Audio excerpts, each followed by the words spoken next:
Hello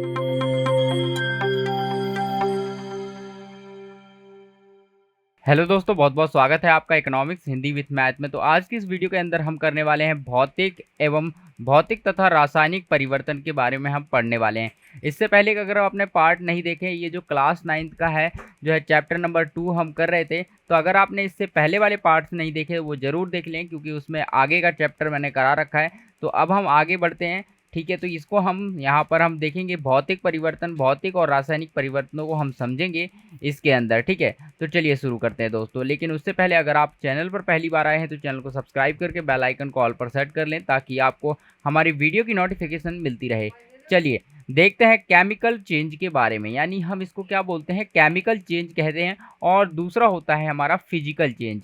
यानी chemical change हमारा हो गया एक रासायनिक परिवर्तन हो गया, ठीक है। रासायनिक परिवर्तन हमारा जो है ये हो गया। और भौतिक की बात करें तो भौतिक परिवर्तन हमारा यहाँ पर ये हो गया, भौतिक हमारा यहाँ पर फिजिकल परिवर्तन हो गया।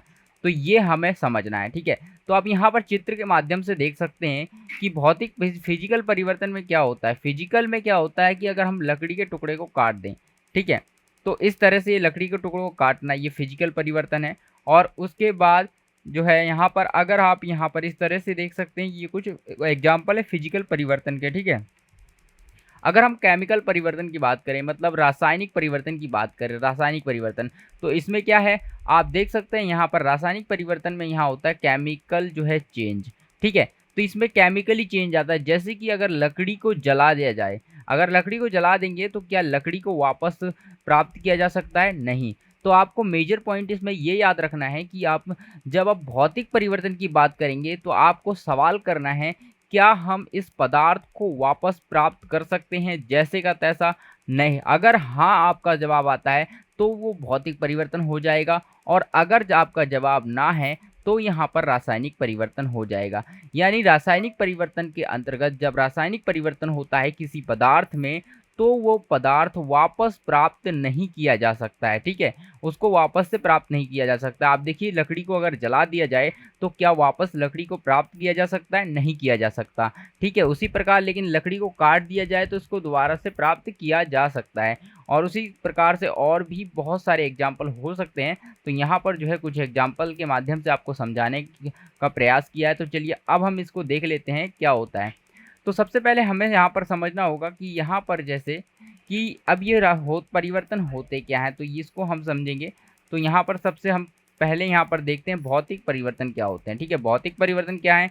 वह परिवर्तन जिसमें पदार्थ की अवस्थाओं में यानी अंतः रूपांतरण होता है, परंतु पदार्थ के संगठन में यानी संगठन में तथा जो है रासायनिक प्रकृति में कोई परिवर्तन नहीं होता है, भौतिक परिवर्तन कहलाता है।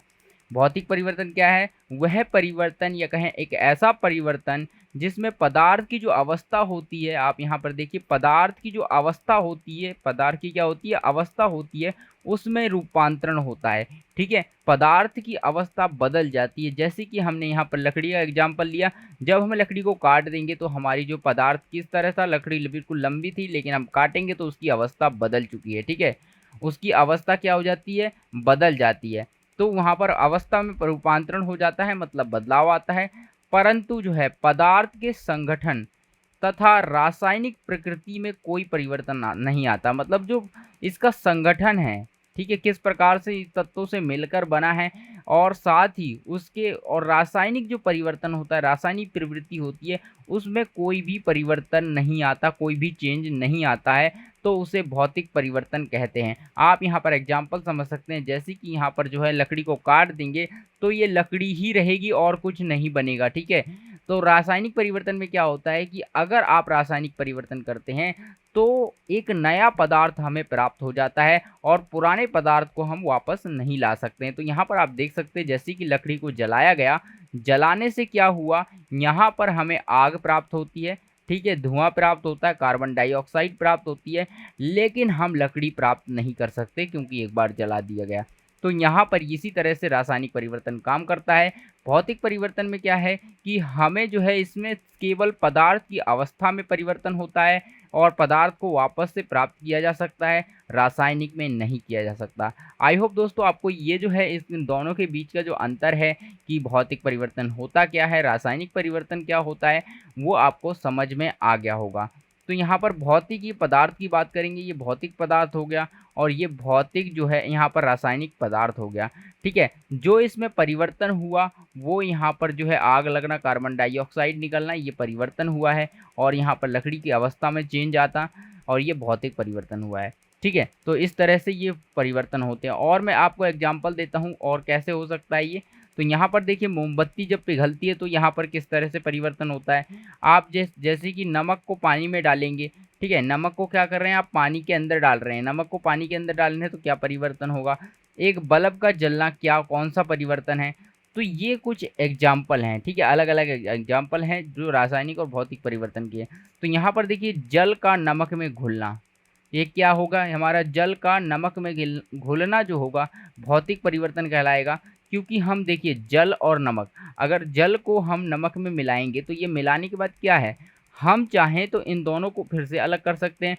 हम पानी को गर्म करेंगे या फिर गर्म करने से क्या होगा, भाप बन के पानी उड़ जाएगा, नमक यहाँ पर गिलास में मिल जाएगा। तो इस तरह से यहाँ पर हम इसको अलग कर सकते हैं। तो पदार्थ को जब अलग अलग किया जा सकता है तो उसे भौतिक परिवर्तन कहते हैं। तो ये हमारा क्या हो गया, ये हमारा भौतिक परिवर्तन हो गया। तो क्या हो गया, भौतिक परिवर्तन। तो भौतिक परिवर्तन हो गया, ठीक है, भौतिक परिवर्तन हो गया। उसके बाद ये मोमबत्ती है। अब यहाँ पर कौन सा एग्जाम्पल है, अब आता है बल्ब का जलना। अगर बल्ब जलता है तो ये भौतिक परिवर्तन है, क्योंकि ये एक बार जलेगा उसके बाद बुझ जाएगा, दोबारा से यही आ जाएगा। तो इसमें कोई इसकी अवस्था, यहाँ पर कोई भी रासायनिक परिवर्तन नहीं हो रहा है। ठीक है, तो इस तरह से ये भी हमारा भौतिक परिवर्तन का उदाहरण है। तीसरा उदाहरण है मोमबत्ती का पिघलना, एक भौतिक परिवर्तन है। देखिए मोमबत्ती है, पिघल कर इकट्ठी यहाँ पर हो जाएगी, उसके बाद हम इकट्ठा करके दोबारा से इसको जला सकते हैं। तो यहाँ पर इस तरह से मोमबत्ती का पिघलना भी होता है। ठीक है, तो इस तरह से ये काम करता है भौतिक, क्योंकि हम दोबारा से मोमबत्ती है दोबारा से इसको बना सकते हैं। हम ये पिघली तो है, इसको इकट्ठा करके दोबारा से मोमबत्ती बना लेंगे।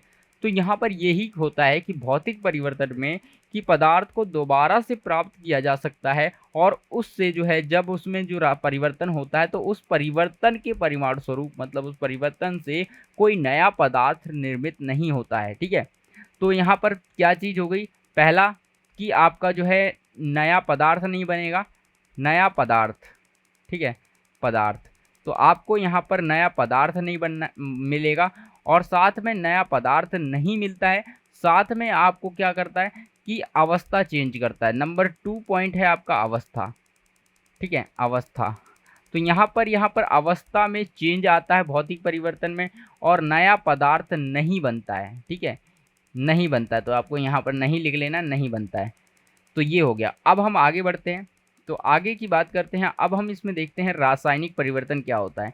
अब रासायनिक परिवर्तन में क्या होता है, ये वे परिवर्तन होती हैं जिनमें एक या अधिक, यानी एक से अधिक जो है पदार्थ किसी अन्य पदार्थ में परिवर्तित हो जाते हैं, रासायनिक परिवर्तन कहलाते हैं। मतलब कि जब हम एक से अधिक पदार्थ जो होता है, हम उसमें जब रासायनिक परिवर्तन होगा तो वो क्या होता है, उससे अन्य किसी पदार्थ में परिवर्तित हो जाता है।